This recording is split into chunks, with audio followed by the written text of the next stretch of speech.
Allah recounts to us in Surah Rahman and other places in the Quran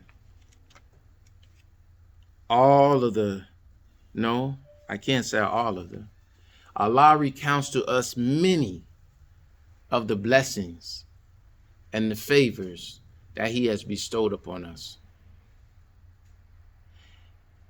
And the reason why I backed off for saying all of them, because Allah tells us in the Quran that we would never be able to count the favors and the blessings that Allah has given us. We could never do it. He said if all of the oceans were ink and all of the land, all the trees was pens, we could never write down all of the blessings and all of the favors that Allah has given to us. We can't count them.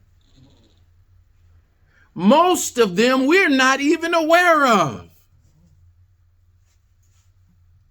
And even some of those that we're aware of, we don't stay conscious of, and we just take them for granted like they're just supposed to be what it is. All the way down, look, for me, this is just me, and this is no offense against anybody who takes a different position, but all the way down to corn. In Surah Rahman, Allah talks about corn. And you know, people say, man, I don't eat corn. Corn, that's genetically modified. Corn ain't real food. You know, nah, man, I don't even eat that corn. Which of the favors of your Lord will you deny? Allah gives corn as an example in the Quran that he created it, made it for food for us. And he said, he shows you in an example of how much mercy, how many benefits he gives us that we don't stay conscious of. He says, you take a seed, one kernel of corn, and plant it in the earth. And you nourish it, you give it water, you tend to it. And that one seed of corn creates bushels of corn, and each stalk of corn has, you know, these corn cobs, and each one of them have 100 kernels on it. You planted one seed, and then each stalk of corn has 100 seeds.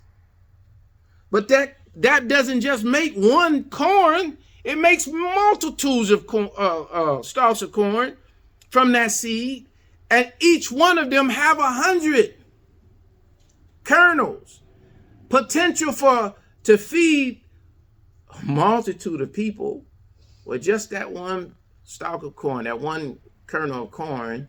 But then people who say, man, I ain't no corn. I have people, and again, I'm not hating on nobody. Be a vegetarian, be a vegan. And some people tell me, man, you shouldn't be eating that meat. No, man, we ain't supposed to be eating meat. The gorillas and the other things in the jungle, they just vegetarian. They do not eat meat, bro. And I'm like, but Allah gave us carnivorous teeth. Teeth that are designed to chew meat. Why would he give us the teeth to eat meat if we're not supposed to eat meat? See, the problem is not that we eating meat, because Allah is very specific too on what should be part of our diet, what we can eat, what's halal and what's haram, right? He's very clear on that. The problem is not that we eat meat. The problem is that we are sort of like the people of Lot.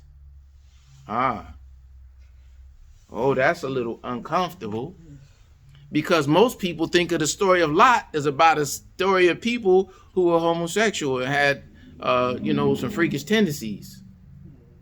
But the real problem of the people of Lot is that they had gone to the extreme in their appetites, whatever the appetite was. That was the problem of the people of Lot.